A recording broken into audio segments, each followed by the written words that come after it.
Welcome to Hidden Layers, where we explore the people and technology shaping artificial intelligence. I'm your host, Ron Green. Here's today's question.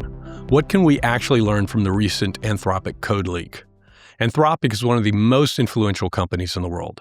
Its AI models are at the frontier of performance, and its work has had a major influence on how people think about the future of AI systems.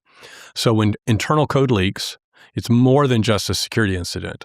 It's a rare chance to get a glimpse inside how a frontier AI company may be building and organizing its systems.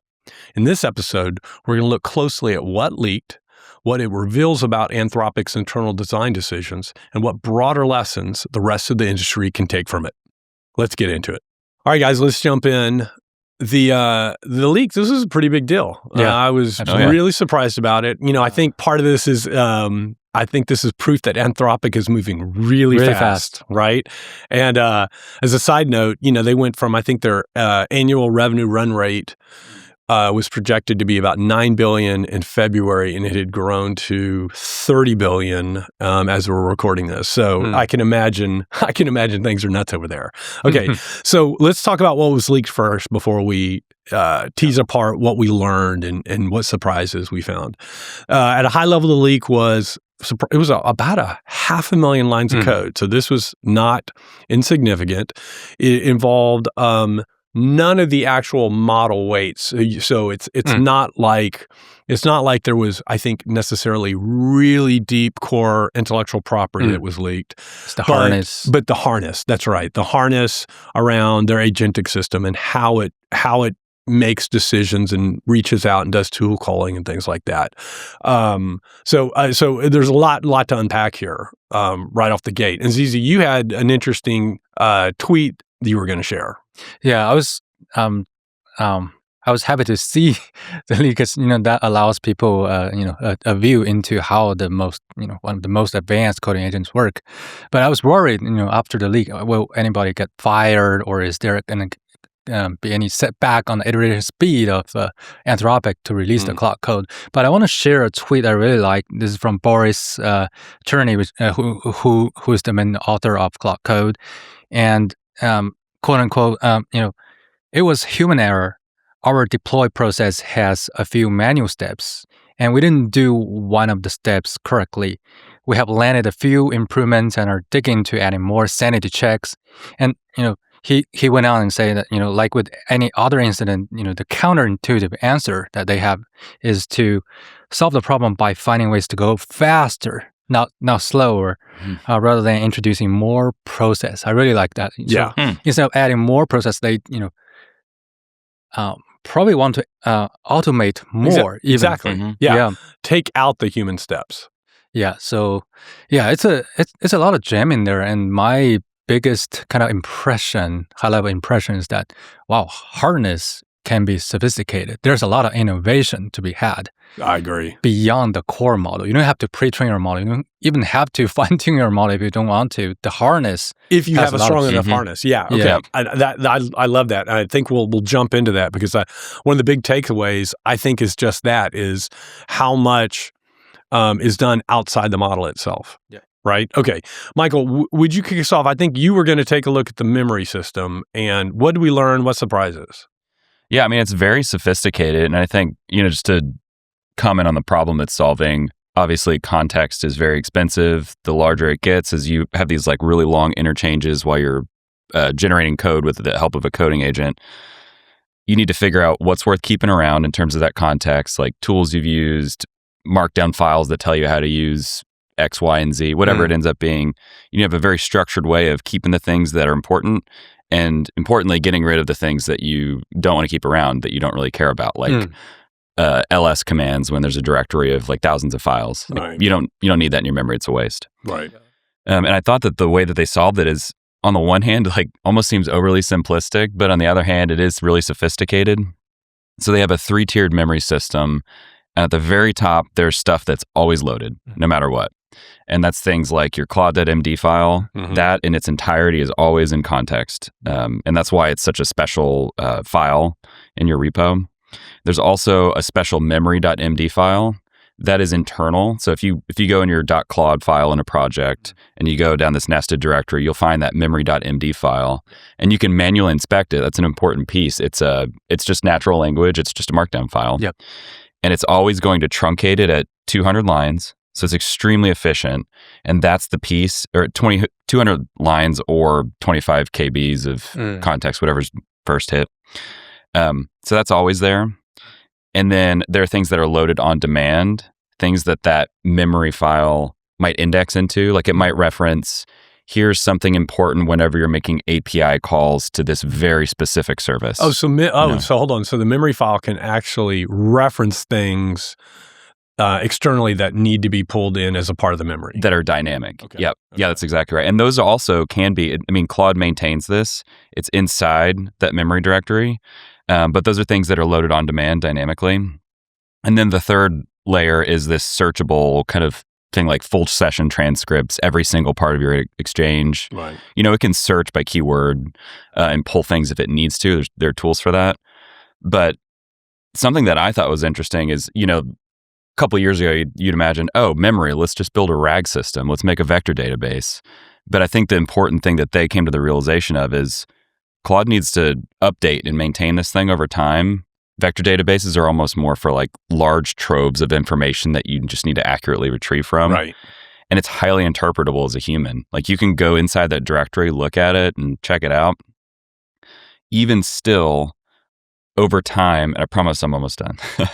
This is great. Over time, there are issues that come up here. There's natural duplication of information, things like user preferences that come about during your exchanges, things like that. Things like just unnecessary information that you don't need there. And I think one of the biggest feature leaks that came from this code base leak was that they had this concept of dreaming, where in the evening, basically what it'll do, you can have it run this async job where it'll go look through its memory. It'll do all that work of like deduplication, et cetera. And you almost have this like automatic, it's memory, but it's like a knowledge base that commemorates your entire exchange within the context of a project. And I think that's awesome. Yeah, and the analogy to dreaming is really strong because you're it's like you sleep, your brain is refining what you experienced during the day. Maybe saving core memories, to sort of personify it a little bit. And it's amazing that they're doing a lot of that themselves. Yep. Another thing that I really loved about this was just how human-readable it all is, right? It's not some really complex hierarchical approach. It's really just, for the most part, markdown files. Just markdown files. Okay, that's great. So I took a look at the skills part of the leak, which I'm really, really excited about. And so let me explain what a skill is really briefly in case somebody knows.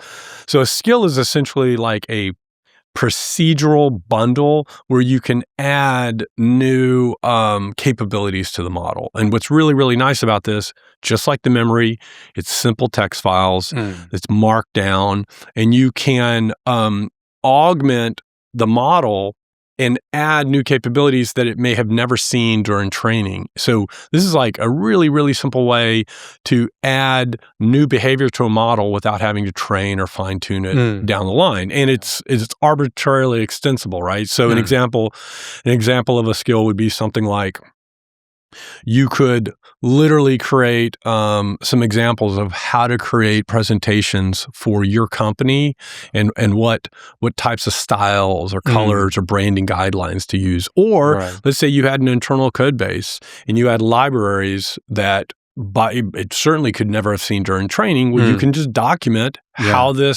these libraries and frameworks work and provide descriptions on when to use it. And then Claude can reach out and access those behaviors when it needs it. So it's a really, it's almost unbelievably simple and powerful, which is, I always think, sort of the best intersection for technology. Okay, so what did we learn about skills? I was so excited about this. Well, my first takeaway was just kind of how little magic was involved. It works basically like you think. You describe a skill, there's metadata, and it's not like it has some really sophisticated classifier that it's using to organize this. It's just looking at your descriptions, and based upon its understanding, it invokes those skills as necessary. So it's it's really, really in practice as simple as you might have thought it could be, right? Which is just beautiful. And it's like your memory stuff. It's just unbelievably simple. And the second is that the metadata is really central. So if you're going to build a skill, you got to make sure you describe that skill and when to use it and how to use it really, really clearly. That if you get that right, then it will know when to reach out for that skill and it will know how to leverage it. And so just like with human documentation, it comes down to being really, really clear and concise. And that's it. That's the bulk of what is going on. Not a lot of magic. Yeah, I wonder whether that's in the front matter, like when to use the skill, what's the trigger word. I wonder whether that's in the front matter of the markdown or is it in the main text of the markdown.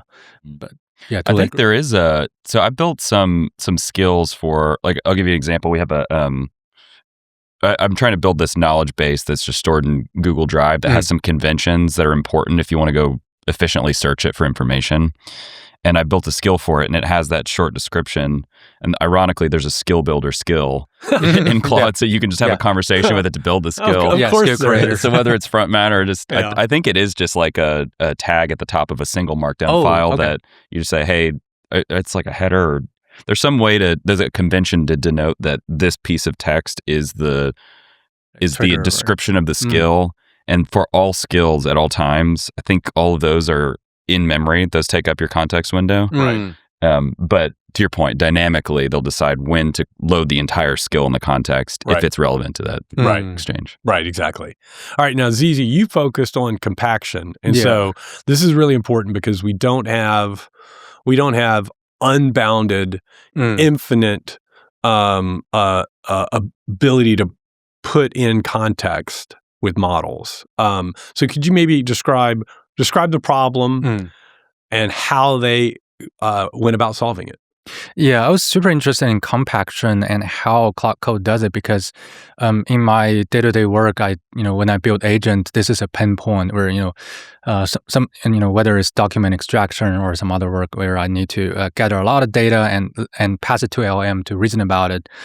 But then the context is too big. All these LLM has a limit of context. Even the most powerful models has like a 1 million context window. It's still small compared to all the context that you have. Right. So if we think about the kind of the core interface of like OpenAI API or Anthropic API, it's really messages in and then text out. So messages are like user message, tool call results, or system message, or the assistant message, right? Basically a list of messages that is your input to the LLM call. And then you get back another text, which is appended to your messages list. Right, just grows and grows and grows as you interact. Right, and this grows and grows, and sooner or later, it's pretty quickly that it runs out of the context window that your LLM can accept. So, like, how do you actually compress it? Like, not naively, like without looking at the Claude Code source code, the leaked source code, I would think, okay, just pass it to LLM, to compress it. Hand it and tell the LLM to compress it and give you back a summary. Right, and maybe in chunk and for folks building like RAG systems, there are ways to use vector DB and stuff to build it. So with that kind of questions going into the code base, I was actually expecting more sophisticated ways to do it. For example, building a vector DB, doing cosine similarity, but that is not true. Their solution is actually much simpler and I think more elegant. It's like, okay. I think it's part science, part art, where the compaction of the long list of messages into a shorter summary happens in kind of two major ways. One does not involve calling an LLM, so that's what they call micro compaction. So what that does is mainly, all these tool calls like read a file and print out the results or, other tool call results, these are long. So the micro compaction does the deterministic logic to trim those, to snip those, and, but still keep enough information I don't know how they decide what to keep, but that's what I'm kind of curious. So it's deterministic. So Right. is it deterministic just by length, or do you know? So it's purely controlled. So yeah, I see this tension, or I mean, this major theme of these coding agents is the tension between the more dependable, deterministic TypeScript code or whatever code versus the semantic layer where the LLM controls and makes decision, and how do you do the division of labor between these two. So micro-compaction is totally deterministic, and it's like looking at the tool result, just strip out the results but keep the request, but keep the tool call itself. Oh, okay. Which is short and also informative of what has already been tried. Okay, that makes sense. Yeah, I think I'm oversimplifying. There are some more nuances in terms of what to keep and what to strip out, but Right. So micro compaction makes that runs more frequently before each call to the LLM, which I think makes sense, because LLM is expensive to call. So, so that runs more frequently. And then the second type of compaction is full compaction, which is, you still use deterministic logic to determine which of the old messages to compact, and then add a compaction boundary. And after that boundary, all the messages are kept in full. But before that, and you need to calculate this very meticulously, like, how many to compact. You don't want to compact too many messages, but you don't want to compact too few. But once you decide that, you just pass that to the backend API, the LLM API, which returns a text to summarize what is talked about in the previous. Then that works like we would have thought right there. Yeah. And I didn't see any knowledge graphs. I didn't see any vector DB. Nope. I don't know, whether they have done extensive experiments and decided that, those are not super helpful, or is that going to be a future direction after a year or two. But I just found this interesting that their current solution is fairly, depending on simple mechanisms. Yes. Yeah. Yeah, I mean, for me, the big takeaway, and I'd love to hear what you guys think, but for me, the big takeaway from this was it's a fairly simple approaches to these complex problems, right? Skills, as I talked about, that seems like something that is almost too good to be true, where you could just describe behavior. It's almost too simple to work. But the second I heard about skills, I instantly realized this was going to be a big deal, because it's so simple and so elegant and so extensible, right? And that's what I think all of these have in common is they're basically focusing on trying to solve these very complex problems in as simple a way as possible, even if that means they're leaving some performance on the table, because that simplicity is really important at scale. And you can always make things more complex. It's like that old saying, like, no large complex system ever started that way. It always started as a small, simple system and then grew into that complexity, right? Yeah, that makes sense. Any other takeaways you guys want to share? When I think about the experience of being a user of Claude Code, like if I strip away all the code leak, everything, and I think about it, it's the most seamless, fun, awesome experience. As a developer. I'm a big fan of it. So clearly something under the hood that they're doing is special, has some special sauce, or it's really, really great. And I think if you do start looking under the hood, there's this, it's almost like they have this generic framework that's prescriptive about the kinds of abstractions you need for any sort of human-in-the-loop agentic tool. Yeah. So I think it's bigger than just coding agent harnesses. It's more like this is the first concrete, empirical, pragmatic blueprint we have of how to build an agentic harness at scale. And I would imagine that, obviously their workflow is going to get refined. They're going to change a lot over the years. But I think it's going to seed a lot of really cool agentic workflows and tools that'll come out in the next year. I'm excited about it. Yeah. I completely agree. I think that agentic coding agents are the clearest proof that agentic AI is delivering real value now and is the future. Yeah. I'm really excited to learn from the cloud code harness to see how we can apply it to help our clients building their own harness for medical, for document understanding, for retail. I believe those may need harness that's fine-tuned to each use case. Yeah. I totally agree. This, I'm sad for Anthropic that the leak happened, but I think net this has been really beneficial for the world in a positive way. Yeah, I think they'll be all right. yeah. I'm sure right now it's been how many weeks? Maybe a couple of weeks since the leak. Yeah, early April. I bet the current version of Cloud Code is far beyond this leaked snapshot version already. Yeah, I think they're going to be okay. Thank you for listening to Hidden Layers. This series is hosted by Kung Fu AI, a management consulting and engineering firm focused exclusively on artificial intelligence. If you have any questions or thoughts about today's episode, or if you know someone we should feature, please visit us at kungfu.ai.